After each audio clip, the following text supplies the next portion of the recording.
he shared on Wednesday night. I'll probably get emotional talking about it. Like it was so, like everyone was crying. Really? Yeah, like it was Rick? not Rick Bowman, Rick, that Rick right there. Oh, yeah.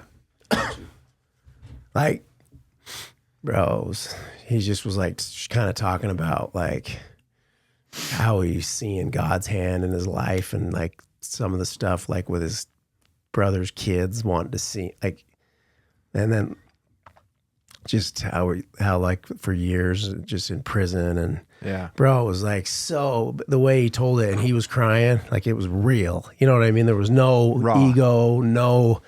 It was like the first time I've ever really got hurt Seen in that side. We're not going yet, right? Yeah, you are. We're on. Yeah, I'll cut this part out. I don't want to put it in there, but it was heavy. Like, but the groups are going good. Like, yeah, Dude, that's got to be the most rewarding part of being in recovery and working in recovery, you know, is seeing like the struggles in people like that. Yeah. And then just constantly battling it. And then like the surrender part happens and just how their life comes together. Like, Yeah. shit just starts falling into place. Yeah. Well, I was talking to you the other day on the phone with him. I won't use his name because we'll roll on this, but with him, you know how you're working with somebody and you're like, you guys start kind of getting frustrated. You're like, I mean, just like you were with me last summer or when you're like, and you get frustrated. And with him, he wasn't pulling it out. He wouldn't get it all out of his system or he's always going to something else. But then I realized I caught the awareness. I was like, damn, this dude is struggling to get one day. You know, and we all know how hard it is to get 24 hours. You know what I'm saying? Yeah. It's like you kind of forget that part when someone can't get it all out of their system and you kind of get frustrated and you're like, and you want to just get pissed. Just get sober. But then you're like, all right, yeah, okay, he's at that stage because we all remember what it was like how hard it, I remember last summer, dude, like I could not get, one day seemed almost impossible, you know? And you forget, I think we forget that part as the more time you get, you're like, damn, like, for real. You know what I mean? So you like lose your patience with people. Yeah. I don't know. Yeah. And that's why, like, I have this conversation with a lot of people, and there's certain people that can handle this program right off the street, you know? Yeah. And then there's certain people like myself that I think you're telling yourself a lie for a long time. Like, no, I'll do it. But really you're just checking the box for everybody else. Yeah. But for me, there's no way in hell I'm getting sober unless I'm going to an inpatient. Yeah. Like the temptations are there.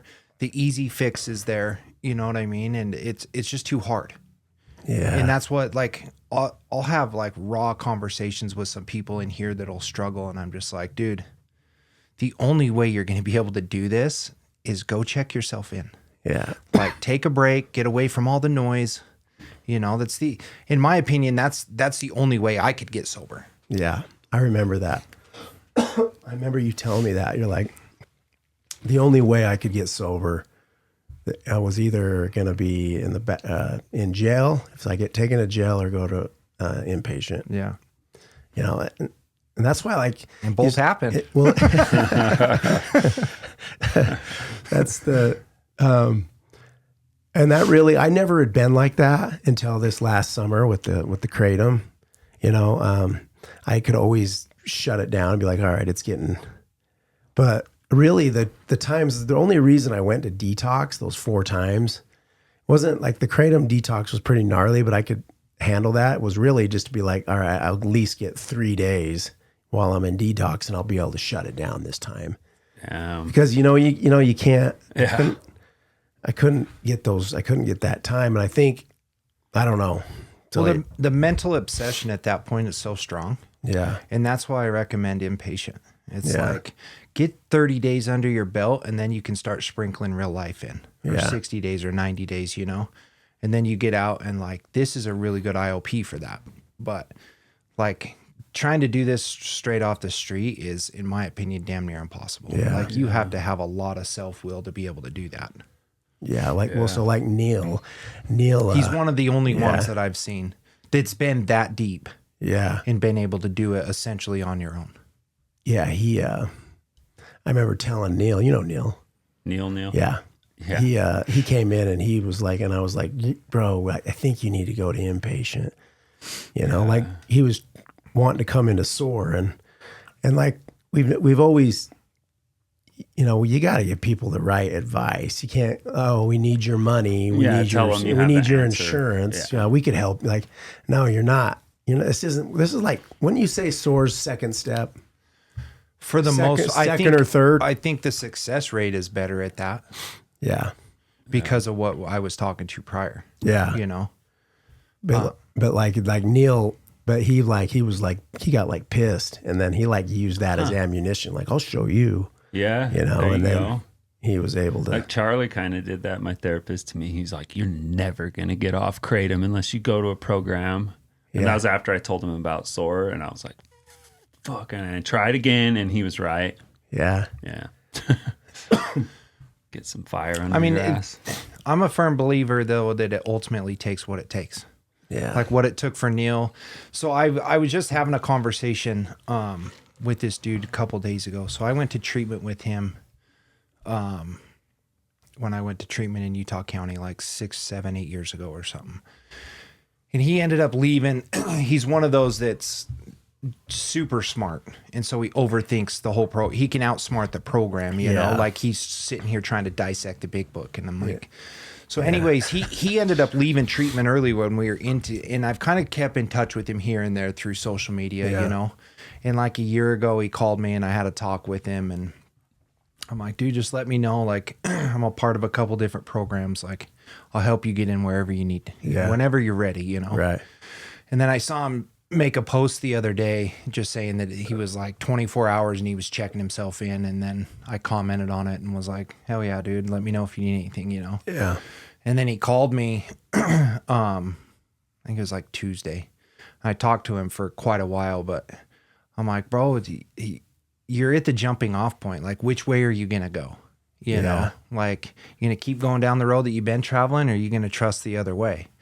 And I just went, like, I'm trying to get better at being empathetic, you know, because I can sit and preach, and I've started to, I don't want to bash anything, but like Frank, you know what I mean? There's a lot of people that'll let me take the brunt of, like, don't want to have hard conversation with clients. And so all of a sudden I'm the asshole. Yeah. You know what I mean? And I kind of fit the bill where I need to with that. But then at some point I have to check myself and be like, this doesn't work with everybody. You know what I mean? So I got to be empathetic and like I'm talking to them and I just got to get on their level. You know what I mean? Well, I think you do a good job with that. I don't know if you remember this. We were talking about Rick and you were like, and you had a lot of empathy. You were talking about like, look, dude, this dude's been in prison, and you know, and you kind of helped me see. You know, this was before when he decided to on that jumping point to turn this way, but I think you do a good job with that. Yeah, I just have to focus on it though, because I can get stuck in that. Because that's what it took for me to get sober, is people just being a hard ass to me. Yeah, you know what I mean? Like, this is the way it is. But that doesn't work for everybody. That's kind of the way it is at Valley Camp, though, right? It is. And it's because it's ran by the majority of a bunch of old timers, and that's, you know, they don't see like the Suboxone, you know, shit like that being an avenue. And it's just like, just fucking get sober. You know? There's the solution, you know? But I'm talking to this dude and I'm like, bro, like, you know, your pattern's the same. You know, I'm like, what at this point, what do you have to lose? Like, you can tell he's done, you know? And so I get empathetic with him. I'm like, just basically give him like the cliff notes of my story. Yeah. And I'm like, I know where you're at. You know what I mean? I've been there, but now I'm on this other side and I can tell you it's a lot better, you know? And I'm giving him like these pointers and I'm like, dude, I know how you are. Your ego, pride, all those things affect you. And I'm like, bro, you got to drop all that shit when you go in. You know, because what it started it is he was like, I don't know if I want to go to uni, or talking about what detox. And I'm like, who gives a fuck where you go? They all serve the same purpose. Or it doesn't matter if you're spending $5 to get in the door or 20 grand to get in the door. Like effective, you know what I mean? Like if you're done, it's gonna work. There's not a one size fits all. Right. You know, bro, such a wild disease. You know, it really is. It's like when people finally figure it out, and then, it's like when you're done. The thing that scares me though, with myself, is just like that such impulsivity to pick up quickly. You know, like I'm in the gas station, everything's fine, and I'm buying it. Like that is. That's what worries me with mine, because the times that I have relapsed, or especially now, that's how it was with pills too. Like, it's just I go and nothing's gonna stop me, and there was no premeditating before. It came into my head, and I'm gone. Yeah, and I know I'm not trying to be like a special snowflake. I'm just trying to say that is what scares me about myself when I lose that control like that. You know what I'm saying? Yeah. And I don't know. Like. I think there's multiple sides to that. Yeah. Like, I think living in self, we're always going to be impulsive is one thing. That's a good point. You know what I mean? Yeah. Like, if I'm constantly thinking what Kyle needs and what Kyle wants, like, I'm going to be very impulsive. Yeah. If I can think on the other side, you know, what is this going to affect? Like, kind of play the tape. But the other side of that, too, is like, it gets easier. Yeah. You know what I mean? Like, you keep making these little deposits. Like, I mean, there was a long time that, dude, I didn't dare walk down the beer aisle. You know what I mean? And there was no way I'm walking in a liquor store. Yeah. And things like that, you know what I mean? But like little by little, like I can walk into a gas station on my own now. You know what I mean? Like I have no business being in a liquor store, but let's say like I'm getting clients presents for Christmas. You know what I mean? And this dude likes whiskey. Like, I don't see an issue with me walking into a liquor store anymore and buying some. I don't advise it. It's not something that I look forward to do. But if the time comes, like, but I recognize, like, is this a good idea? Or if it is it not? Like, if I'm in one of those moods, like, okay, why don't I grab somebody to go in there with me today? You know what I mean? But what I'm getting at is like, if you keep making these little deposits, like, should I go to the gas station every day and I don't, you know what I mean? And sooner or later, like all of a sudden you got a bank account full, you know what I mean? That's wild. So I had a craving the other day. I thought about getting some Kratom. I mean, it came into my head. Yeah, it does. And this helped. So I said it out loud. I said, all right, bro, if you go get this is, you're going to get it. After you drink it, you're immediately going to want another one. And I know I will. I'll immediately want another one. And then after I drink that one, I'm going to immediately want another one. And then I'm going to have to go home. And Autumn's going to be able to look at my eyes and tell. And with my, I'm sick right now, but you get the same sounding voice. At least I do. I get a raspy, weird, you get that weird Miley voice. Cyrus voice going on. and then in the morning when I wake up, I'm gonna need another one. And that's the way it's going to go. And then I just kind of, and then probably throw up somewhere in there. Yeah. And I mean, that's playing the tape through, but I guess if anyone's listening to this, I think saying it out loud was helpful. Like I talked to I was like, all right, bro. So if you choose to do this, this is what's going to happen. And I said it all out loud, and it knocked it down. Yeah. You know what I mean? It's good. Yeah. I don't know, but I wasn't like completely sold on the idea of getting one, but like it was there. It's weird how you get and you can deposit so much, but then there's somewhere deep within you that would just burn it all the fuck down. Yeah. It's fucking weird. Yeah. And I honestly think everybody's different. Yeah. Like for me, this last time, like, dude, I burned the whole fucking place down. You know what I mean? Yeah. Like I have like legit zero reservations to ever do anything again. Yeah. Like I stayed high enough, drunk enough, long enough that I've done enough for a lifetime to where I mean, don't get me wrong. Every once in a while, a thought will come in. Like I was at the Dodgers game last week. You know what I mean? And everybody around you's drinking beer, and I'm like, that sounds nice. But I could quickly jump to where that's going to lead me. You know what I mean? And I've had enough times and relapses that I can fast track that. I know exactly where one beer is going to take me within a week. Like, and that's no bullshit, you know? Yeah. You've gathered enough evidence. Yeah. You've done I've done enough research, and I'm just like, I don't have that temptation anymore. Like it talks about in the big book, you know what I mean? But it took a minute, but this last time, like, I can honestly say it, when I went in was the worst I've ever been, but it was the easiest time getting sober. I surrendered. I was ready. Yeah. You know, at that point, like, I'd seen enough shit and enough shit happened within the last 6 months of my using, you know, that I'm just like, I'm done. Damn, what happened on that last one? Because you were in here a little bit, but like you were, I remember taking you, and you kept taking the train. Like, were you just bouncing? I didn't have any. I mean, I didn't have a car. I didn't have anything. But yeah. But were you just taking it down to Salt Lake and getting? Yeah. Everything had fallen apart, you know, but I was caught up in so many lies to everybody that I just didn't have the balls to come out and be like, I just need help. Like, everybody knew I needed help, but I didn't have the strength to ask for it, you know, like I knew, but it was just like that jumping off point, like every day is like, is this going to be the day? Is this going to be the day? Like, is it going to be the day that I overdose and die? Or is it going to be the day I go to jail, or the day I go to treatment? You know what I mean? And it's just like, fuck. Dude, that last one, like, I'm so grateful for it. Yeah. You know what I mean? Like, in the heat of the moment, I was so pissed. Like, I was mad at the world, restless, irritable, discontent, anger. You know what I mean? All those things. But like, I can look on it today, and like, literally me going to jail that last time and getting those charges, and then all the events that happened were literally the biggest blessing in my life. Yeah. Like, that's why I'm here today. Like, I can honestly say, if that didn't happen, I would have been dead. Jeez. What happened with that? Why'd you get arrested? Just doing stupid shit.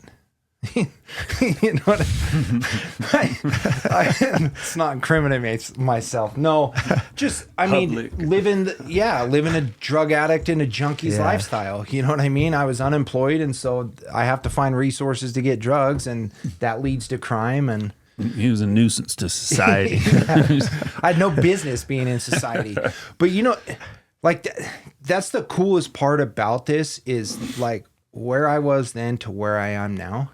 And the only reason that I didn't do a substantial amount of time was because I worked a program. Like, and the judge saw it. In the court. That's the only, like, when I got charged, I think I had like 3 0 to 5s. Holy shit. Yeah. Those all have minimums on them. You know what I mean? I didn't do a day on any of those. Wow. But it's like, and I talk about this with people in here, like, there's a couple guys going through court stuff right now, you know, and this is where like the empathy comes in, and I'm like, dude, I know what you're going through. Mm-hmm. And I know, you know what I mean? I know what the outcome can be, because I am one of those. And I'm like, so what happened with me is I got a bunch of charges. But that's what needed to happen for me to finally get the balls to go into treatment, go into detox, then go into treatment, you know? So by the time you ended up in a courtroom, you were like, all right, I'm fucked, I'm done, or what? Well, I'll get there. But that's like, all these things had to happen. Yeah. But when I went to jail and got out, and immediately went to detox, and then immediately went to treatment. You know what I mean? Like, you were saying what happened, like, because I was in here, I was just checking a box when I was in here. Yeah. Like, I was making it apparent to everybody else that I was giving it a shot, you know? I had zero anticipation of staying sober or getting sober to begin with, you know, at that point. Damn, that's wild. Yeah, and it goes into just like the lying and all that, and being in enough treatment centers to know the lingo to be able to skate by all that. You know, but what happened is all that happened, and I did, like, I don't know how they let me out of jail to begin with. Like, I had another charge in another county And so when I went in, I was like, this is to the point I was when I went the last time, is they're like, hey, the phone's over there on the wall, you know? And I didn't have one person I could call. Damn. Like, that's where I was in my life. Damn. Like, I'm like, what? I don't need that thing. And then nobody's picking up that phone call. I can promise you that, you know? Damn. And they ended up letting me out that night. Like, and I have no idea how. Like, I don't know if it was whatever the circumstances were. And then I got out, and that's when it kind of all happened, you know? Your mom helped you get into Valley Camp? Yeah, I went on a tear when I got out for a night. But then, yeah. But I honestly have no idea how they let me out. But they did, and that's kind of what got me. But so I got out of jail that night, went on another bender, and then the next morning went into detox. Went straight from detox. I think I was out like 3 or 4 days, and Tyler got me into Valley Camp. And bender's heroin. Yeah, heroin. I was smoking a lot of crack at that point too. But so I got out of Valley Camp, and then I did 90 days up there, and then I came in here. So by the time I even went to court, I was, 5 months sober. Oh, yeah. So that helped you. And so that really helped me. But then, like, I dove into this program, and I dove into speaking up there, and you know what I mean? Into where when I was fighting it, because there was certain things that happened that that shouldn't have on the court's end. Like, they amended a charge that added on to it, and I was like, that didn't happen. So I was trying to fight it. In the sense, the lady's like, you're not getting rid of, like, that dude wants to put you away. You know what I mean? And I'm like, but it didn't. And they're like, it doesn't matter if it happened or not. Like, here's the deal. Yeah. And then I'm faced with this, like, do I just lay down and take these charges and hope for the best, or do I go to trial? Because if I go to trial and lose, I'm definitely getting put down. you know? And I'm just. So you just raise the white flag. Yeah. And, but I was already there. And so when in the last meeting with the attorney, she's like, the prosecutor's fighting pretty hard. Like, he doesn't want to drop this and let this go. Like, he wants you to get locked up for whatever reason. And I have my own thoughts about that. But, so in the meantime, like, I collect a bunch of letters, you know what I mean? Character letters from people. Like, JT wrote me one, Neil, Frank, you know what I mean? I had a lot of different. And that played a huge role, because the lady's like, I don't know how this is gonna go, but I'm gonna go off of this. You know what I mean? Like, everything that you've done. So when I got up in front of the judge, like, I know he doesn't want praise, but JT's probably one of the biggest reasons I'm not in jail. Like, when you get a letter from an official that's on their side, you know what I mean? Like, that, I had like 10 letters, and that's the one that they read in court. You know what I mean? They're like, actually, this is from one of our own. You know what I mean? Huh. Like, if he can go to vouch, but then I don't think JT's gonna put somebody, you know what I mean? Go to bat for somebody that he does. No. And so I had to, like, there was a lot of work on my end to even be able to get that letter from somebody like that, you know? Yeah. But how it went is they read the letters in, basically the judge was like, I see where the prosecutor's coming from, but in my eyes, like, anything that I can, any like disciplinary act that I can give him, he's already completed besides jail time, and that's only going to set him back on where he's at right now. Yeah. You know what I mean? Like, that makes sense. Can't, like, sentence him to a treatment program. He's already done that. He's already, you know what I mean? Like, I have letters that saying he's doing like 20 hours of community service hour a week. You know what I mean? Like, all these things. And so it got to the point where he's like, I'm not going to set you back. Like, here's what I am going to do is I'm going to put you on 18 months probation. And this was in, like, I don't know, May or something. And he's like, I'm going to schedule a court date in December. If nothing's changed and there's no new charges, I'm going to let you off. So nice. I literally had 18 months of probation, and I was done in 6. You know what I mean? But it's because of, like, this program and just staying engulfed in it. Yeah. You know? Yeah. Just it engulfing your life in the service of others and just the recovery lifestyle. Yeah. Yeah. Damn, bro. That's sick. But in another thing, like, I'm super grateful, obviously, because all that happened led me to where I'm at today and to get sober. But it also allows me to be on other people's level, because I've always struggled in like, I don't think I would have the role that I have here today and it, you know, be as influential without walking that path. Because I went into a lot of, like, I was in one treatment center and they thought I was a fed because I had like all my teeth and I was clean cut and I dressed well. But now I can relate because I've been in those, you know what I mean? Yeah. Not that I've done like hard time or anything. I've done a handful of overnighters and you know what I mean? Yeah. Like, but I have been there. I know what it is like. Yeah. You know what I mean? And so I can connect with those Ricks and I can have empathy for that. Cause I'm like, hey man, you don't know the road that he's been down. You know what I mean? Like he just came out of doing some hard time by himself that, you know what I mean? Everybody wants to fight you. Everybody wants they want something from you. And so now like all of us are trying to help him and give him something. And like his background is if they're trying to get something from me. Like if they're being nice to me, there's a reason. You know what I mean? Yeah. Like there's an ulterior motive to that. And so I can connect with a lot of that other side of people, even though I don't look like I've been down that. Yeah. Like I can connect with that group now. You know what I mean? Isn't it? So it's crazy, you know, relapse. As a professional. Well, yeah, just, but like, so relapse, you know, that's the big like dilemma, right? Is relapse have to be a part of recovery or whatever? Is it? And it usually is. I mean, most people relapse, but I was thinking like, don't you think relapses eventually lead people to doing a true step? So you're saying this last time basically showed you your powerlessness. Oh yeah. My step one was done. Yeah. So, I don't even know that I really had to work one. It was, so the proof was in the pudding at that point. It's interesting. And everyone's step one comes like I think I have done a step one now, like with my last one, I think, you know, and I never have before. There was always some reservations.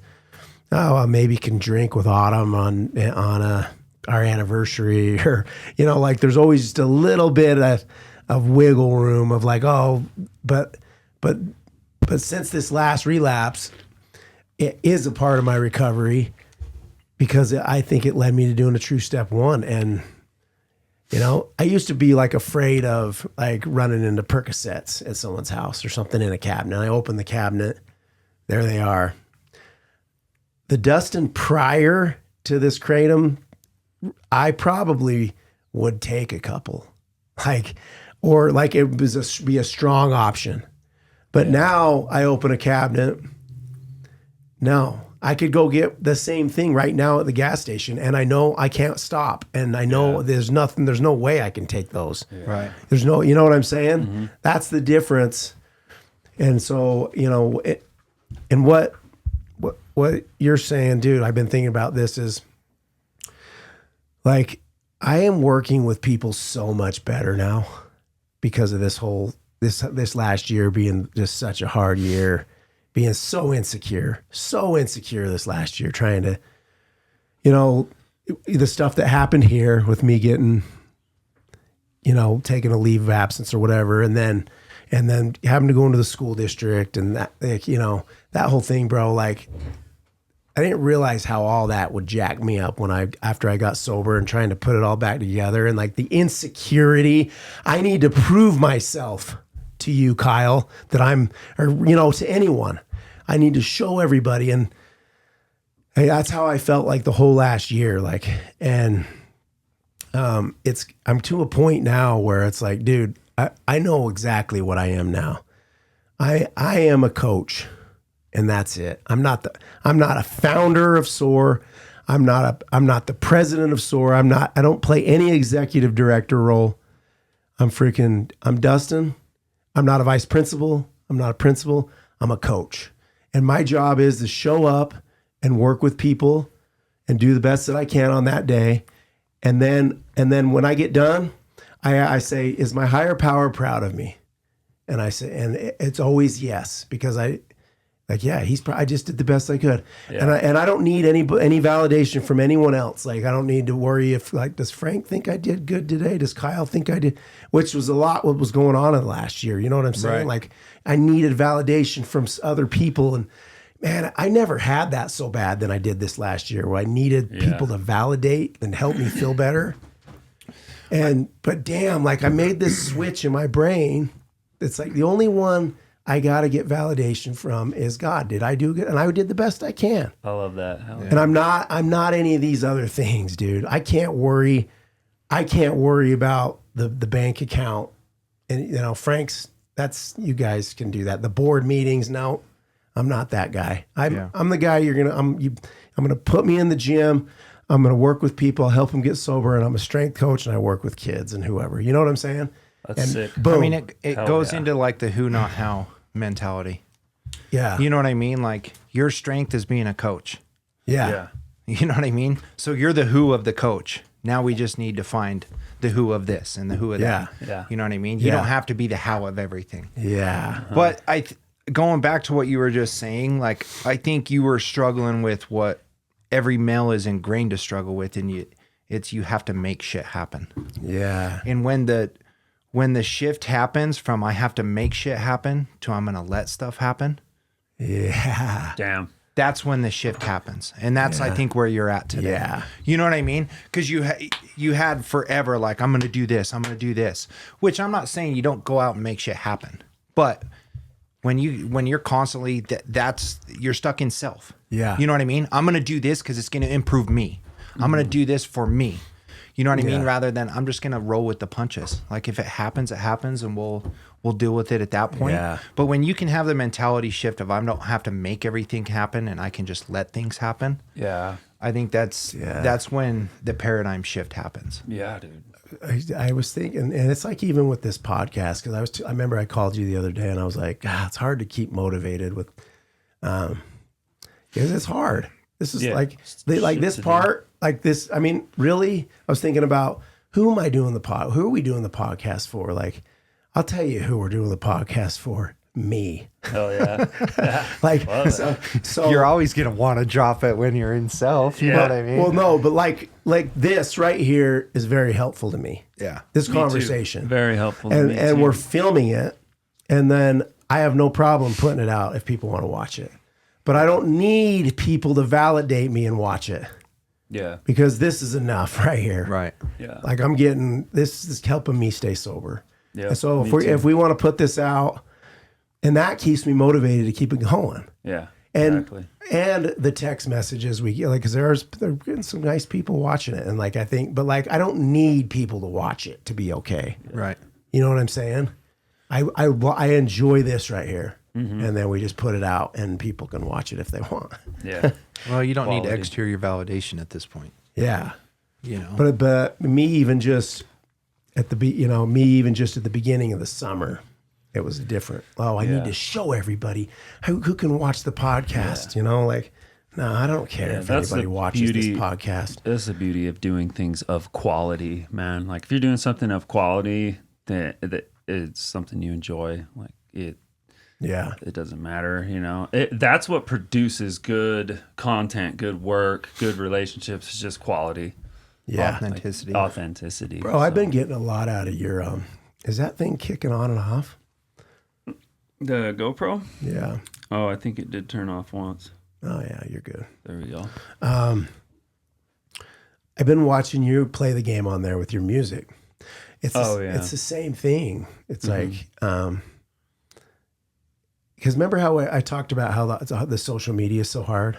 Yeah. Like, you know, I make a post and you get insecure and you're like, damn, like, bro, so flipping that script, like, does God want me to post this to help, you know? Yeah. Like, is this going to be helpful to his children? Yeah. Yeah, it is. Post it then. And then freaking let it go. If it gets 6 people looking at it, whatever, dude. Yeah, God's proud of me for putting it out. I did it. I tried. I mean, really, at the end of the day, like, what are we doing this for? Yeah. You know what I mean? Like, if this podcast can reach one person and it plants a seed in that, we've done our job. Dude, people love it, dude. People hit Like, me who up cares if about it gets 1 million views? Like, Yeah. if somebody can take something out of this Yeah. and it benefits or helps them, mission complete. Yeah. For sure. Yep. You know what I mean? 100%. And that's really where I'm at with everything, with my huh? life today. Is Yeah. It's like I struggle with it because I'm selfish. You know what I mean? I'm constantly stuck in self too. And I have to check myself. But if I can literally go into every day and like the prayers in my head that I say is just, how can I be a vessel to you today? You know what I mean? Like put somebody in front of me that I can have a meaningful conversation with. Yeah. Put somebody in front of me that's struggling and I can share a little bit about my story. Yeah. You know what I mean? Like, yeah, I have a day job. You know what I mean? And I like it. And it's a way for me to make ends. You know what I mean? But like where I get fulfillment is doing this shit. You know what I mean? Like working with others. And like, dude, I've seen so many in the last couple years of people that, you know what I mean, come in here right off the street, broken, going through a divorce, haven't seen their kids in years. You know what I mean? And then we give them a 1-year chip, and you know what I mean? That they might have not got the lady back, but all their kids are here. You know what I mean? Or like somebody that was about ready to go through a divorce, and you know, and now he's having another kid. You know what I mean? And it's like, that's fulfillment. Like that's the fruits to our labor. Like right there, that's enough. Yeah, that is enough. You know, I don't need much more. I don't need like this praise and all that, but like, that's kind of how I try to live today is like, who can I be of service to? Who can I plug in? Like somebody asked me, hey, do you know a painter? Yeah, I do. Boom. You know what I mean? Plug in rightly. Yeah. So you know what I mean? So it's not necessarily all in recovery. It's just, I want to be a vessel to help anybody. Yeah. Like who can I plug in? You know, So tight. That's so cool how it's a connector. that recovery's given that perspective to us. You know, that where, you know, like where you're like trying to be just helpful. Well, I think it's because it beats you down so much. When you're in it, it beats you down so much, and it kind of kicks the stardom out of your eyes and makes you it forces you to really like look at what you value, you know. And like I think it's just when it comes down to it, it's building strong relationships. Yeah, and it takes a level of to make any of this happen. It takes a level of vulnerability. Yeah. You know, like I have to be comfortable with who I am. I have to be comfortable sharing my story if I think it can benefit somebody. Yeah. Granted, there's situations where my story doesn't need to be brought up in a part of it. You know what I mean? But usually I can play some part in that conversation with it. Yeah. You know what I mean? To benefit somebody. Like whether they're in it or not. Like if you could be vulnerable and they can see that side of you, dude, the gates that it opens is wild. Yeah. I get that a lot. Well, you know, there has been times when I've said, I mean, you talk to me long enough, it's then going to end up talking about God or something. You know what I mean? Yeah. And it's unbelievable how fast you can connect with somebody that, and, you know, in recovery, it's like small talk isn't really a thing. Right. You know? Yeah.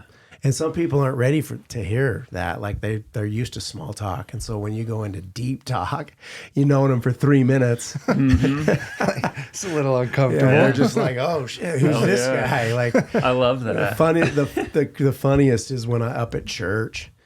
It works really well in church though, because then like when I'll open up in church. Yeah. How does the church react to that? Like, how does it, because it's been a while since I've been around that like, how do they react to like the addiction problem? They appreciate it. They do? They appreciate you freaking getting up there. Did you hear Steph told her story at her ward? Oh. She called and I was like, Steph, she's like, I got to give a talk. And I was like, dude, just tell your story. That's it. Straight up. She's like, you think I should just tell I was like, just tell your story on the sacrament. You don't need to talk about Christ, talk about how you got sober. And that's what she did. And she said, it's like not every place in the church every person in the church was crying, you know? Yeah. I mean, if somebody's going to get upset with somebody being vulnerable, like they need to check themselves. That's on them. Yeah. Yeah. You know? Yeah. For real. Like if one person got something, it's pretty cool. Her story of how many people started contacting her. You know what I mean? Like, that are living like this sheltered life and that nobody knows because they haven't Yeah. been able to be vulnerable, and all of a sudden it's like, with yeah, all the stigma. I'm a year sober too. You know what I mean? Yeah. That's what's too bad is when people don't dare to talk. Right. And you should be able to talk about it up at church, you know? Yeah. You're up there trying to find God to help you with your sins, Yeah. Yeah. you know, with your vices. Yeah. Everyone's going to have vice, Yeah. but the church is sick. It's for the sinner, not the saint. And I think Yeah. it can Yeah. easily be misconstrued. It's like just people, like they just think they got to be perfect or they don't want people to know or they'll get judged. Really, nobody judges. I've never been in a ward. You hear that a lot in the church, like, oh, there's judgmental people. Like, I'm sure there are, but none of the wards that I've been in, the people are just Yeah. dope, you know, Yeah. older people. And I don't know, Yeah. but addiction's cool in that way. Just the way you get connected to so many people. Yeah. You know what I mean? Like, if I look in the past, like throughout my entire life, like how many people I've actually been close to and like meaningful relationships, you know, that are valued and they don't need something from you Yeah. is few and far between. You know what I mean? Yeah. Like I can honestly say, like, I have a couple people that I keep in contact with from my childhood. Other than that, the majority of my relationships are in this building. Yeah. Like if I'm going, you know, like I hang out with some guys from work that are, you know what I mean? They're friends and stuff, that we do stuff with. But for the most part, like if I'm going golfing or I'm going and doing stuff, like if it's not with the family, it's with somebody out of this building. Yeah. And it's, I've got to a point where like, I don't like the noise, but nobody in here needs anything from me. You know what I mean? Yeah. Like we all want to see each other thrive and do better and be better. And that's enough. That's all they want from you. Yeah. You know what I mean? They don't want $1. They don't want this, that, and the other. You know, you can kind of check your ego at the door. But like some of the strongest relationships I have today are within this building. Yeah, dude. So the other night, I had a football game in Brigham. Clearfield had a football game in Brigham. And so I text Neil like the night before. I was like, hey, I'm going to be down there by your house, you know, if you want to cruise over. And he's like, I got a meeting in Bountiful at 7 at Twigs or something at Station Park. So he's like, I'll try to get over there. So the game's going on. It's like, there's like 4 minutes left in the game. And he's like, dude, I'm here. And I was like, I was like, you don't need to come over. He's like, no, I want to come over. Yeah. I was like, no, bro. It's late. It's like almost 9. Yeah. And his wife had just had surgery, and he shows up, dude, and the game's like over, and we just sat there and had like start crying. We just sat there, and it wasn't anything deep, you know, but it was just like, yeah, you know, how that's recovery. Like he comes over and just to have a 15-minute conversation, you know. Yeah. I don't know. It meant a lot to me, you know. That guy is incredible. And One of the most selfless people you'll ever yeah, he went just to come over. He didn't have to do that, but like it was cool. But like that taught me like stuff like that, like little things. Yeah. He didn't need to come over there, but he comes over and we just BS. Like I think that those are God's highs. Yeah. Those simple little talks, you know. Mm-hmm. Yeah, bro. But it meant a lot. Well, once you can get to the point of doing things for others with zero expectations, Yeah. that's the ticket. Yeah. You know what I mean? Like Neil, he doesn't think about that. Yeah. You know what I mean? Like one of the most selfless people I've ever met, but it's all like, what can I do for you? How can I help you? You know, and I'm willing to bet it's about 99% unanswered on the other end. You know what I mean? Like he doesn't get a whole lot back other than gratitude, I would assume. Yeah. Maybe I'm completely wrong, but you meet those people that are just engulfed in service. You know what I mean? Like I'm a lot similar to, not as giving as him, but like as far as like pretty service oriented person. Right. You know what I mean? But the thing that this has taught me is being able to do that with nothing in return, zero expectations. Because I've always been in that realm. I've always been the phone call, you know what I mean? That somebody could make and I would show up. But for a long time, like throughout my addiction, I used that to my advantage. Yeah. And now it's learning how to do that and without an expectation. You know, like if somebody called me and I was a phone, it's like, he's not high if he's showing up. You know what I mean? Like drug addicts don't show up and help people. So that was a way that I used it to my advantage. But now it's like, I don't expect anything. Yeah. You know what I mean? Like the only thing I hope I can get out of it is you stay sober. You know, like that's the only return I want. Yeah. You know? Yeah. Have your kids back in your life and shit like that. Yeah. Sick. Yeah, no expectations. You start doing stuff for people, then if you have expectations that they need to show you something because you did that, then you just get resentful. Yeah. You know. But yeah. Which is easy to get to. Like yeah. resentment, man. Like that's a killer, you know? Like I have to constantly check that. Like I can go down rabbit holes, man. In the head prison with that stuff. Yeah. Defensive. You know? Yeah. I get defensive. My way's right. This is right. Yeah. No, you know, and then I practice what I want, an argument, the political narrative. God, I can't be on the social media. I mean, I make a post if I feel inspired, but then I get directly off. And sometimes like on a Saturday night, I'll scroll for a minute. But like if I do it too much, like I will be walking my dogs practicing a political narrative against a liberal. You know, like yeah, bro. like I do that same shit. Why a man can't be a girl just because he says he is? Just you know, I'll just go off on that and like, oh geez, you know, it's like why, dude? Yeah, there's a lot, man. I mean, you know what I mean? I can't get into all that. You know what's interesting though? I want to hear from both of you guys. Like, so you put the substance down, like what do you replace it with? Fuck. Yeah. That's you know, or like what defects come out more now? Like drugs and alcohol used to be your go-to in these moments. Now what pops out that drugs and alcohol aren't there? Yeah. That's a good one for me.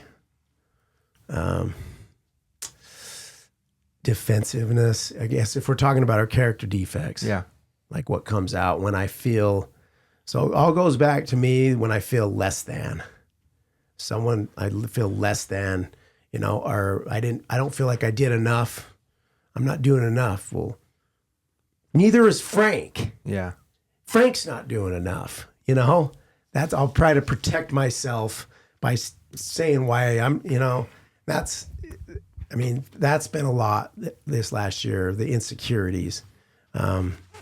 I don't know, like I never feel like I'm doing enough. And then I will just start going at people as a way to like feel better with my ego. You know what I mean?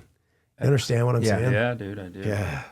Dude, I don't do that anymore. I'm not trying to derail this conversation, but dude, I think there's a fly inside your coffee cup.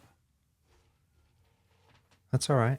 Okay, I just like it's like I'm almost picturing us in a just drink the water conversation and you from now. drinking it. We'll get it out when we're done. It's that acid, dog. It's not, oh god, I don't know. We talked about last week. Yeah, you know. So you know, for me, what like putting down the substance made me realize about myself is I'm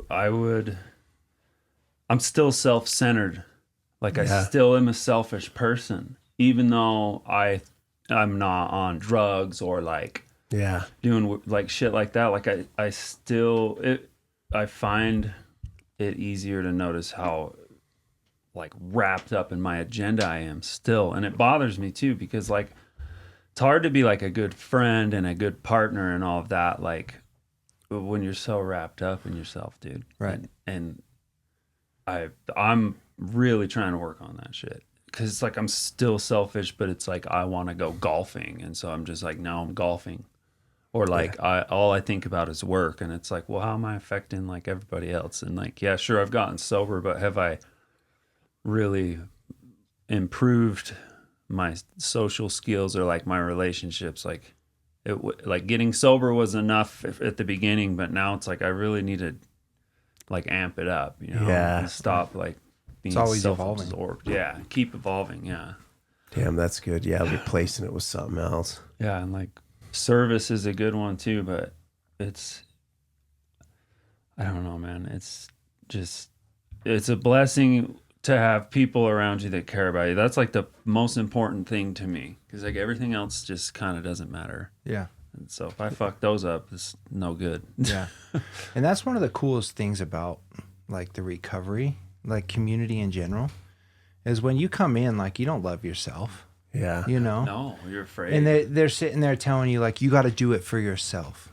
You know what I mean? Like you do it for anybody else, you're not staying sober. That's a hard And that's like a myth that I'm going to call bullshit. You know what I mean? Like, I don't believe in that. Yeah. Like here's my theory on it is like, if I gave a shit about myself, I would have never been in that position to begin with. You know what I mean? True. It's a good argument. But, like everybody's why is different. And when I came in, like I couldn't do it for myself, you know? And so I clung on to something that I wanted. Yeah. Right. Yeah. Like I wanted a relationship with my daughter. And so that's one of the biggest reasons. In turn, I did it for myself. Yeah. You know what I mean? Like that's what it turns into. Right. But right off the get-go, dude, you're going to fail 100% of the time if you're doing it for yourself, because you don't give a fuck about yourself. Yeah. You know? So you cling on to something that you do care about. And then I think throughout the recovery process and working steps, now all of a sudden you have a beautiful life and you're like, yeah, I'm gonna keep doing this now for myself. It's worth it. It's for me. Yeah. Because look at all this shit that's happened. Yeah. Dude, you know what I mean? That's a way better take. There's certain things, you know what I mean, that I hear and I'm just like, I do not agree with that. Mm-hmm. Like that's not the case. Yeah. Yeah. You know what I mean? For 99% of the people, if they gave a shit about themselves, they wouldn't be in this position. That's a really you know good what point. I mean? But I think throughout the process, you will discover that you want it for yourself. Yeah. You know? I agree.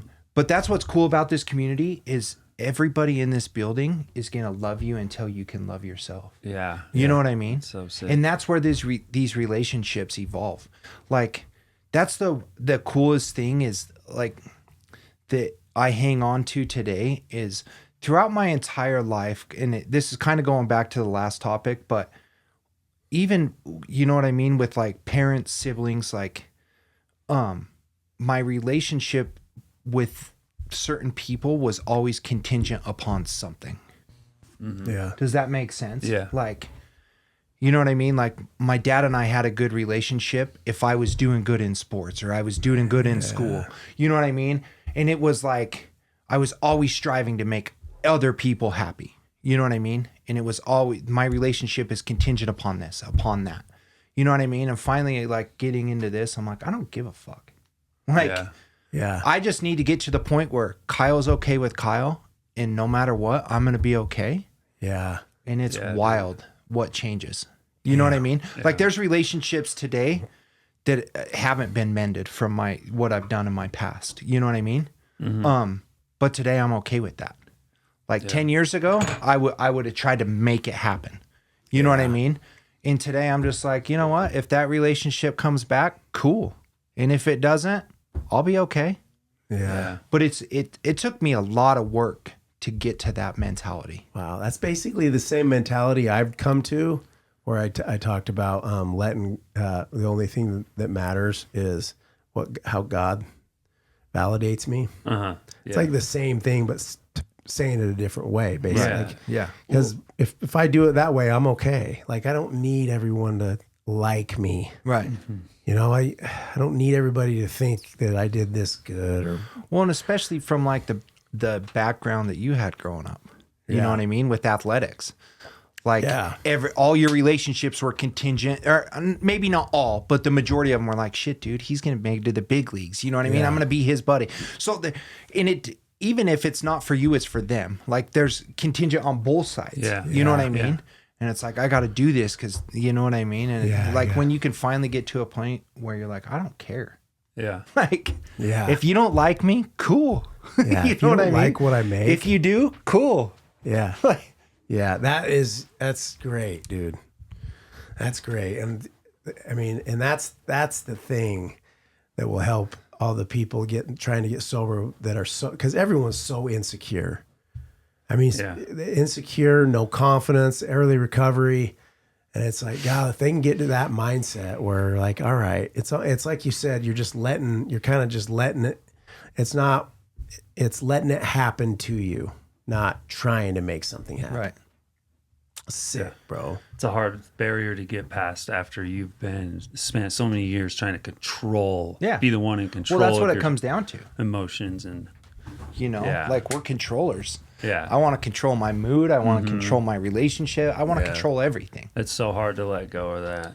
And then when you can, it's hard to break down shorten the distance between the version of yourself that is on too many drugs and drunk with the spins, praying to God that you can get clean. And then the version of yourself that gets a little progress and then gets cocky again and then like burns it all down, early on in recovery. Like I did that over and over and over again. And it takes a lot. I think it's really easy to become complacent. Yeah. In recovery. You know what I mean? Like, and that's like my belief is, and you know it and you're starting to see it, but the people that come in here for 90 days, not very many of them are successful. Yeah. It's few and far between. Right. You know what I mean? And what I see, Frank has stats. We talk about. Yeah, and this is any treatment. And it's not just here; it's anywhere. Yeah. But what I see is like they get a little taste of life getting better. You know what I mean? Yeah. And then they're like, "It's good, dude. I got my job back. I got my lady back." Like, and you know what I mean? And then they just disappear. Like, I graduated. I'm done. You know what I mean? I got my certificate. That's all I need. Look, I'm sober. Yeah. But then all of a sudden they're coming back in the door like 30, 60, 90 days later, a year later, and we have these discussions like, and it's the same every time. Like, dude, I thought I had it. Like life was good. Everything was coming back, but it's easily to forget what got you to that point, which is crazy, which is working some kind of a program. Like I promise you, dude, pay attention to the people that keep showing up here. Yeah. The success rate is astronomical. Yeah. Like, and I tell people that I'm like, I get it. It's a 90-day program, but if you like me, I didn't start feeling good till 6 or 9 months in. You know what I mean? Yeah. And I still had wet feet for a long time after that, but I kept coming back. You know what I mean? And really, like, you really start to see the fruits of your labor pay off at like a year. I think a year to 18 months. You know what I mean? Where like you're like, okay, Damn. like life is getting better. You know what I mean? For real. But I do recognize why it is. You know what I mean? I'm gulp myself with a bunch of good relationships. I still work a program. You know what I mean? And it goes into this balance thing too. You know what I mean? That's hard. Like balance is the fucking hardest thing I deal with. Yeah. But I see it so often that's what I start telling people. Like when they come in, I'm like, dude, if you want to stay sober, you stay around here for a year. You know what I mean? Yeah. Like I had the conversation with Connor, You told me that too. couple weeks ago. And he's like, bro, I'm close to graduating. I'm scared. And you know what? And I'm like, you should be. Yeah. Like, right. I would much rather be having this conversation with somebody that's like, I'm scared than somebody that's like, hell yeah, I got it. I got it. You know what I mean? In my opinion, when your 90 days is up, you should be scared. Yeah. Like dude. you're walking back out, you know what I mean? Like nothing's come together yet at 90 days. Like you're not even sleeping good yet. Yeah. Your levels haven't even regulated. For real. But I'm like, if you can honestly, and that's why I told Connor, I'm like, dude, I'm not saying you have to be here 4 days a week for years on end. Right. But like you need to get to a point. I was like, I think you should still be coming. You know what I mean? Yeah. But I'm like, you need to get to a point where you're in tune with yourself enough that you know when and when you don't need it. Yeah. Bare minimum, Yeah, though, yeah. that you make a thing where it's like me, you know what I mean? Now, like I've kind of stepped back from a lot of things, a balance thing. Right. Like I need to put my attention in other places right now. Spiritual work's Yeah. got to be in your Yes. family. Right. Yeah. But I still show up at least once a week. Yeah. You know what I mean? Like that's a non-negotiable. Yeah. Like with any job, any relationship, I have to. Yeah. Like for anybody around me to have this version of Kyle, I have to show up for my recovery. You Yeah. know what I mean? Yeah. And that's what I'm saying. I'm like, but I've known this balance thing, and sometimes I need it twice a week. Sometimes I need it 7 days a week. You know what I mean? Yeah. But I'm like, bare minimum, you have to have that. Yeah. And the ones that do that are the ones that succeed. Yeah. Like, dude, you don't walk into very many treatment centers, you know what I mean, that have an alumni group like us, that people are showing up on a daily basis, a weekly basis, a monthly basis, as strong as we have. Yeah. And that's because they've engulfed it. That's because all their relationships reside with people in here. So I got kind of emotional this morning just driving. I sent you guys that text Yeah. just about, and I was thinking how cool it is that I could send a text out to 5 dudes, letting them know about another dude that I want them to surround, and he's doing good, and we're going to be able to get him to change, and like he's doing it. He's finally figuring it out. It's the Spirit's coming into, you know what I'm saying? Yeah. And so I sent that text out, and then we can just those dudes will just surround this dude. Fuck yeah. You know what I'm saying? Whether it's not just about coming here. You could still do the work, like you could call, the one thing I've been doing, bro, and you've been telling me to do it. And I was talking to Chris Hill the other night about it, is like I got to a point where I had a hard time picking up my phone. The early years of SOAR, 2010 it was like I was on the phone a lot. It was only just me. Right. And then it's like something happened where I just couldn't pick up the phone anymore. I couldn't text people, like when, hard for me to get, and even for myself to pick up the phone when I'm struggling. And dude, I've been picking up the phone, and it's changed my life. You asked, what do I do? So throughout the day, I need God as my drug. So I'm going to work with these kids. I need to feel some type of charity in my heart. And so I do that in the morning with a little bit of movement, which could be a walk around the track at Clearfield during my prep. My prep period's like from 9 to 10:25. So I have an hour and a half to do spiritual work and whatever. And Supposed to be grading papers, but Yeah. I do some social media stuff maybe, but a lot of it's like me getting myself ready to work with the kids. Yeah. And I've been studying. I study the Book of Mormon and the Bible, the big book, and then I'll call somebody. And then throughout the day, if I get twisted up about something, I've been calling. I call my sponsor is Tyler, and that is, it's crazy when you just pick up the phone to talk about something stupid that you're twisted up about. well, you get out of self. And it keeps me away from getting resentful and really this. And when he's just bro, and he can tell me something just pretty simple. Yeah.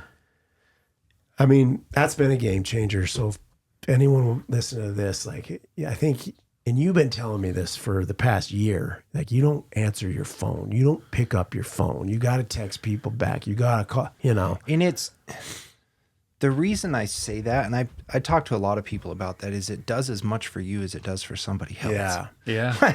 Damn. You know what sure. it's pretty cool. I keep going back to the relationships, but we, you know what I mean? Me, Neil, JT, there's a handful of us that are pretty tight. Mike, Yeah.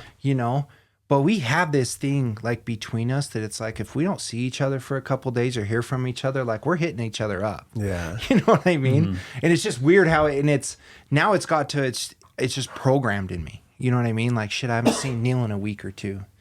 You know what I mean? Let's hit him up and see what he's up to. You know, and it's the majority of the time it's just our schedules don't align. You know what I mean? He's here days that I'm not, or you know what I mean? Things like JT's been hunting a lot. You know what I mean? But just a friendly text like, "How you doing, bro?" Yeah. You know? Yeah, dude.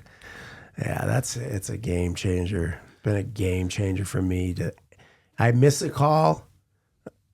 I'll either text them, say, "Hey, bro, thanks for calling. I hit you back," and then call them back. Yeah.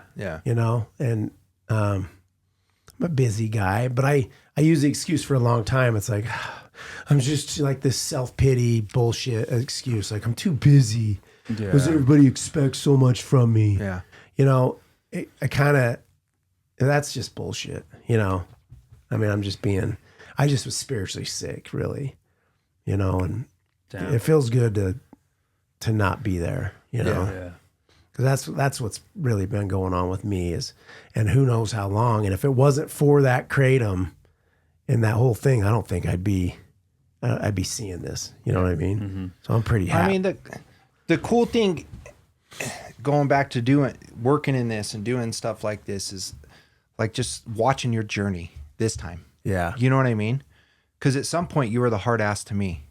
Yeah. It was just like, bro, you just got to hang it all up. You know, like, they were that easy. Yeah. And then I flipped it and just started using it on you. Yeah. But to see the transformation, like the version of Dustin right now at a year or whatever. Yeah. Well, is 10 times what the version of Dustin was at 7 years.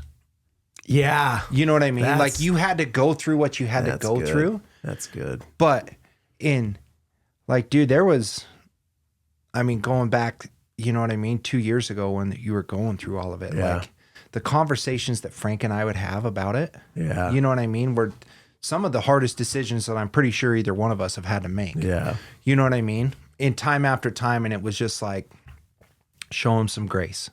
Yeah. You know what I mean? Like rewind your life 3 years ago. Yeah. Frank, rewind yours 6 years. You know what I mean? And it's just like, let's give him, you know, if he's going to fail, let's let him fail. You know what I mean? And then let's try and help him out when that happens. Yeah. And it's like, okay, let's set this bound. You know what I mean? It was really just all of us practicing on recovery. Yeah. Like, let's forgiveness. You know what I mean? Let's check our egos. Yeah. Like, let's do this. Like, but what came out of it? Yeah. You know what I mean? Is benefited everybody, I think. Yeah. And I got to tell you, like, there was a lot of times I was very mad at you. Oh, yeah. You know? I actually was texting Frank the other day, and I'm like, me and Hawk are cool again. No way. Well, no, like, dude, like, it's just because you lay it down hard, you know. And this last year, I've been super defensive. Like I told you, like, I can't. Yeah. I could handle it on the front end, but an hour and a half later, as I rehash what you said to me before, and I'm like, Kyle, you know, but everything, I want you to know this, everything you told me and the hard counsel you gave me was correct. It was me. You know what I'm saying? And the same thing with Frank. You know, Frank said some stuff to me. A lot of people said some stuff to me, you know, and I'm Dustin Hawkins. Yeah. I started SOAR. Yeah. Why do they feel like they can talk to me this way? You know, like, give me a break. And that's that disease that makes you like so spiritually sick. Yeah. Like, what do you mean? I started SOAR, and you've put it in your head that you think it's okay to be taking 10 to 12 bottles of kratom a day, you know? Right. And still be good, and still be able to come in and work and be employed at SOAR. Yeah. That's what I remember telling Frank, I was like, you guys make this all a big deal. You know, my life's fine. Yeah. Like, but not here. You guys are just being dicks. Like, that's just I remember funny, you telling me this. Yeah, you're like, bro, fucking the relationship at home is off the charts. Yeah. It's never been better. And I'm like, okay, Dustin. No, man. Maybe in your head it is. You know what I mean? Yeah. But the cool thing though is I think how that whole episode with your, you know what I mean? You walk in that and getting through that, but what it did for SOAR in general. Yeah. You know what I mean? Like there was a lot of us that had to step up. You know what I mean? Like but what it did teach, like this whole organization is it can operate. Yeah. Like, you know what I mean? Bro, and that jacked me up a little bit. Remember? But how cool is that? Yeah. On the flip side, you know what I mean? Hell yeah. Because I think ego has a lot to play into it. for sure. You know what I mean? Like, this place won't happen without me. Yeah, I am this place. But then realizing that it can, Yeah. but how much freeing that is. You know what I mean? Yeah. Like, for you now, it's like, oh, I can go to my kid's game. Yeah. Like, I don't have to be there every single night. You know what I mean? And vice versa. Like, Frank can leave out of town. Yeah. And it operates without him. And guess what? Frank and you and Cord can all be out of town. Yeah. And it still operates. Yeah. You know what I mean? Like, there's this core group that we have. You know what I mean? Like, a couple of us on the board, and then you and Frank, and it's like, we all just kind of pick up where we need to. If it's like, Frank's like, hey, I'm going to be gone. Can you sit in the classroom with Hawk and take notes? Yeah. You know what I mean? Or whatever it looks like. But I don't know that anybody realized at that point in time, like, that it was as solid as it was. You know what I mean? Yeah, it was a bless. And that's great. So when I first like remember the insecurities all last year, like that would climb into my head a lot. Like, damn, dude, like there has been some times when I thought about just quitting SOAR. I was just like, not, getting it in my head that we'll see, they don't need me. I don't know, just this weird ego twisted up. And I remember JT last year said to me, he's like, why can't you just enjoy what's going on and enjoy what you've built and just come and that after that he said that, I was like, damn, why can't I just enjoy this? For real. This is sick. It is, for real. You know? Well, that's what a successful business is. Yeah. You know what I mean? Is it can operate with and without people. Yeah. Like at that point, that's when you know it's working. Yeah. Yep. You know? Yeah, that's sick. And it's cool that it's got to that, but a lot of us had to step up, but in good ways. Yeah. You know what I mean? Like, we all have roles that probably, who knows if it would or wouldn't have happened, but we've all kind of taken on different roles that work. Yeah. You know what I mean? Like, there's been a lot of discussions, like you know what I mean, on the board meeting, and you know what I mean, behind closed doors, where there's a couple of us that it's like, okay, what needs to happen? You know what I mean? Yeah. Like, what do we need to have the mechanics look like for this thing to keep going and keep being profitable and keep being able to help as many people that can't get treatment in this door? You know what I mean? And like, what's everybody's roles? You know what I mean? Like, and I think you've figured that out. Like, Hawk just needs to coach. Yeah. You know what I mean? That's and then we can sprinkle him in on some groups, and then like let's that's what each one teach one. You know what I mean? It's that model that like letting other people that have been here a while coach. You know what I mean? Let other people run groups. Like, it's the student to coach. That's the model I always wanted. right. And I fight against it. Right. Shit. Yeah, it is unbelievable, and it's pretty, like, the groups and stuff are so just legit, like, just. Coming from what it was, like, do you remember in the old gym going into the basement? Yeah. And we do a workout every night, but a group would probably happen, once every week or two? Yeah. We'd go into that old building. It fluctuated. Like, we'd go on runs. Yeah. Where it was 4 nights a week, especially if we got new people. It was kind of the same. But, like, if you got new people in, we would go in. But as far as, like, but it wasn't like it wasn't this. structured like it is now. No, not at all. And that's a cool thing, is being around in the very beginning and then seeing what it's evolved to. Yeah. Like, it's essentially self-supporting. Yeah. Yeah, it's badass. Yeah, I'm so thankful, dude. Yeah, it's been a good journey. We got that reunion coming up. Yeah. I need to push that this week. Yeah. Have you been able to send out some stuff? Some people coming. Yeah. Is that You're going to be able to this come? weekend, or is that next It's next the weekend? 8th. Yeah, it's the 8th. Next Saturday. November 8th. Yeah, I'll be there. For sure. Or 2 Saturdays from today. Yeah. Yeah. Yeah, we got a couple weeks. Hell yeah. But yeah, it'll be fun. It's pretty cool to start to see everybody that comes back too. Yeah. You know, like the people that have put in their time and have found other things, you know, but keep coming and appreciating this place. Yeah. And then the donors and, you know, just what that whole event means. Yeah. You know, you get people supporting it that have nothing to do with it. And then you got people that it saved their life and parents coming and thinking other people, you know what I mean? Damn. Just like the whole thing all together. Yeah. I like how it's a reunion. Yeah. Yeah. It's like our fundraiser, but it's a reunion. Incredible. Sick. Kids running around. Yeah. Like, Yeah. you know, and that's the cool thing is like those kids didn't have parents 5 years ago. Yeah. You know, I mean, Damn. they had a donor, you know what I mean? But like a parent by no means, For real. Yeah. you know, and to have them here enjoying this place it's cool. Yeah. The excuse me. The way that SOAR affects an entire family. Like, cause we have our kid, we've had how many dudes, like Lynn's got his kids in our Young Bucks program right now. Oh, really? Yeah. And Oh, so, hell yeah. Yeah. So Lynn and we're in group. We do a little circle up with the kids. I mean, these are 7th graders, you know, 6th graders, 5th graders. And I looked over at his 2 kids and I said, hey, you know do you guys know how big of a badass your old man is? And they're like, yeah. I was like, do you really though? Yeah. Like, you know how your dad has changed his life and like, Yeah. and like what a badass he is. And they're like, yeah. Hell And I was like, yeah. all right, well, but it's cool because like these kids are learning it and we do the same concepts as we do. So like Right. this week we're on knowledge and reading. And so like I'm pitching that at those little kids. It's a different Man, that's pitch, sick. but Yeah.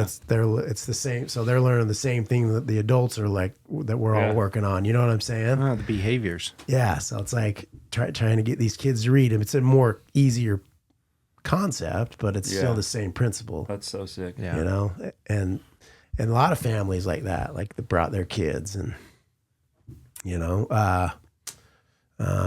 Landon has got his son in it. Oh, Yeah, does he? Landon's got his kid in it. Nice. Yeah. Oh, Yeah, I love Yeah, you, bro. just I appreciate you, and I want you to know that I'm sorry.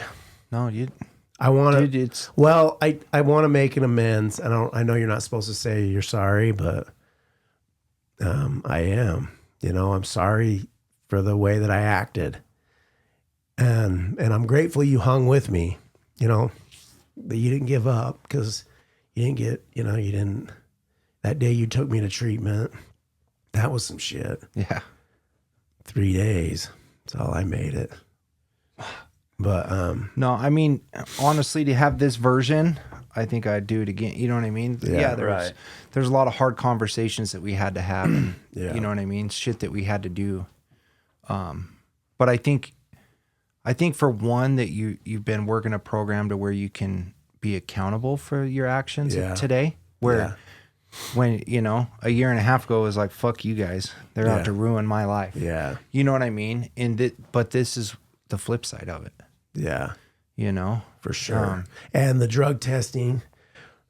I mean, I think I'm going to need to stay on the drug testing.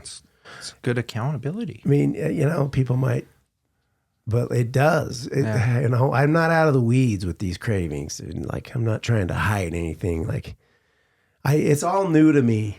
It's almost like my addiction's completely new. Right. With having something so accessible that I like so much, you know.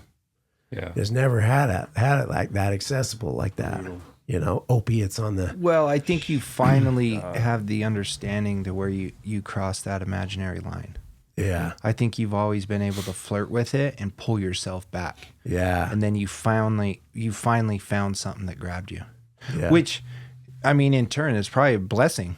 You know what I mean? No. Because you probably would have battled that your entire life, Yeah. off and on. You know what I mean? Like, well, yeah, I can. If I go back, my reunion, I'll have some beer. You know what I Yeah. mean? And then you're flirting with that for a while, and then, but finally, I think you're recognizing that it's anything. yeah, Anything I do is going to grab me.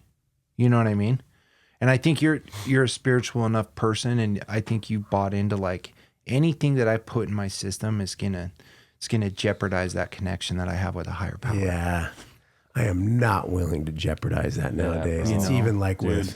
it's even with like, yeah, like stuff, just not porn, but just like rated R movies that got sex. And I wish that didn't harm me so bad. It does though. Yeah. Dude, I think that pisses me off. is something to be talked about too. Like, Yeah, like the lust. spiritual hygiene, man. Spiritual hygiene, bro. Yeah. Yeah, Like, purity, feeling Yeah. pure. Yeah, like, dude. Some people, it doesn't hurt to look at porn or like rub one out or like Yeah. they don't like it's not. I don't know if we need to get down this road, but like some people, like it's like all right, yeah, I'm okay. Like I don't know. Yeah, I think I don't know. I'm a firm believer that it's got to be abstinence. Yeah, You know what I mean? Like I feel that. I see it time and time again that people that try to hold on to the Suboxone or hold on, and I'm like, yeah. you're never going to be able to get sober. yeah, yeah. Like it's a crutch, and like it's a spiritual program, and you can never have a spiritual connection that's pure, like hardwired. You know what I mean? That doesn't have a bunch of splitters in it. Like that's how Bunch of splitters in that's it, the yeah. way I look at it. Like Fucking A. when you're completely sober, like nothing, you're hardwired to a higher power, whatever that looks like. damn. But you start sprinkling, you know what I mean? Adderall or smoking weed, you know what I mean? Like you're putting splitter, you're cutting that Yeah. wire and splicing it. You Yeah. know what I mean? And now all of a Yeah. sudden it's a little distorted. Yeah. Damn, I like that. But I see it and I'm just like, dude, the problem is you're holding on to it. Yeah, Like you can't enjoy your fruits to your labor until you can get that thing hardwired. And you can't get it hardwired when you have something sprinkled in. I like that. You know what I mean? yeah, you're right. Feel you. And that's what's happening to And Rick right now. especially when you're like fully engulfed drug addict or alcoholic. You know what I mean? Like I still like I have a headache. Oh, it says take 2 Advil. Well, 4 is going to make me feel better. It's going to take it away Yeah. faster. Yeah. You know what I mean? It's just I have that. You know what I mean? Like 2 tablespoons of NyQuil if I'm sick. Well, 4 I'm going to sleep like a baby. I'm gonna drink half. You know what the I mean? bottle. So yeah, I just stay away from all of it. Yeah, and that's like the same thing. So I talked to you about this summer when I had a hard time this summer getting off the Lexapro. That's so badass. You did that. Dropped though. me in the hole it pretty is. hard. I didn't realize until That's like ballsy. I'd say just recently I started feeling normal. Yeah. But I talked to a few people about the psilocybin and using it. Trying to do the microdosing. Yeah. That Yeah. don't work. Yeah. It'd be the same thing for me where I would be like, if I take this now, it's going to do me this for this event. And then by the end of the week, I would be taking a lot more. Well, because you're linked up to a reward. yeah. Yeah. The reward system. Yeah. So you're going about it from the get-go the wrong way. Yeah. You know what I mean? Exactly. Like where's the reward Yeah. at? People be like, it doesn't get you high. You're like, yeah, it does. It still gets you a head change. Like it's the same. You can. Yeah. You can't. Then you're like, well, it didn't do enough right now. So like, I need to take more because I'm building up a tolerance. And then it's just the same shit. thing. Same Same thing you would shit. do with weed if you're trying to. I guess some people can do it, but like, just I can't. It doesn't. Nothing Start like getting that. high on service. How about Yeah, that? God's high. What's going to help you is help other people. Yeah, You know what I mean? yeah, Like the anxiety and all. Yeah. Well, here's the thing is like the Lexapro, you know what I mean? Like there's a use for that. yeah. But the flip side of that isn't good either. Like, yeah, it doesn't let you feel those lows, but it also doesn't let you feel those highs. Yeah. Bro, I hate to get on here and just talk bad about Lexapro, but It's that any SSRI doesn't though. work. Like, dude, I've felt so good since getting off that. Yeah. That stuff did nothing for me other Well, than it negativity. just keeps you at a steady line. Yeah. I you couldn't know what have I cried mean? like right there. I got a little emotional. That was a good little cry. Yeah. I Hell like yeah. having little cries like that. Yeah, like, bro. You ain't doing that on an SSRI. Yeah. That's not cool. Yeah, you ain't feeling cool. spiritual. Like you're not having those spiritual moments in church when you're looking at your kids and you're like, damn, Yeah. Right. you have right. a little cry. You know, like Lexapro blocks all that. Yeah. It blocks the lows, but it I also think blocks the highs. that's a big deal that you got off that, dude. That's a big step. Yeah. in the same category, really. Well, the thing is too that, and I think you're always messing around with it. Is you can get the same effects out of exercise and food. yeah. Yeah. You know what I mean? Yeah. Like if you're feeling down, it's probably your diet. You know what I mean? Like, Yeah. especially you, like you'll go hard and then you'll get depressed, and it's like, do I need to take a pill out of that, or do I just need to stop Going hard on eating sugar. 20 chocolate Santas? You know what I mean? Remember that post? But it's things like, but you're in tune with that now that you're out of it. Yeah, That you bro. can really change those moods and stuff with things like that. It's incredible. So I'm dialed on my nutrition right now. I've been for a That's week. why you didn't drink that coffee I brought you. Yeah. Like, bro, like it's incredible how much better you feel when you're fueling yourself properly. That's sick. Like I'd be I can't even believe it. Like remind me to stay eating healthy. Yeah. Because you fall back into it, and then you forget. Just like, but then when you dial it back in, it's like fog just gets lifted. Yeah. Things It's easy to forget. It's crazy. Food is medicine. Food is the drug. Yeah. Like good, beautiful food that's from the earth, and just good meat, you know. Yep. Fruits and vegetables. Like Autumn's just a good cook. yeah, I mean, I'm lucky because like Yeah. Same with Vivian, dude. I Give get credit spoiled. where credit's due. yeah. I get spoiled. I used to cook. Not really anymore. Oh, you guys want to say anything else? Should we call it? We're good. Thank you, bro. Yeah. Thank you yeah. for Yeah, everything. appreciate all you No, guys. I'm serious. Yeah, thank you guys too. Yeah, I As needed, always. I needed this. It's not often we can sit down and Now, shoot the shit. It's always in passing or yeah, that's why I like doing it. That's it. Yeah, that's it. We'll share the video, but like, Yeah. I think like for me, I guess if I want to call it selling it to myself that way, keeps me motivated to keep doing them because I really like doing this. Like Yeah. this right here. I enjoy the hell out of it. The dude. producer side, I actually kind of don't mind it. It's fun, dude. No, I enjoy editing video, dude. you got Jamie over here. Yeah. It's a little tedious, but like, yeah, no, dude, these projects are so sick, Yeah. and that's why I kept coming back to, man, having people that come through the program on here. Is sick. That was I think cause when we had that one dude on, I don't know, he was cool, but like I was like, I don't know, bro, like we get the best. I mean, what value it brings value to like the people in the program. Like, Yeah, if they it all does, just watch exactly. it, now they know a little bit about you know. Right. And we talked about that the Yeah. other day. Like, I think that should be one of the focus points. You know what I mean? It's like, especially a lot of the alumni's come and gone, or we're not here as much. Yeah. And then they see him and they're like, who the fuck is this guy? Yeah. You know what I mean? But Hell to yeah. validate where we're coming from, it's stuff like this Yeah. or sharing the story once a month. Yeah. it's You know what I sick. mean? Yeah.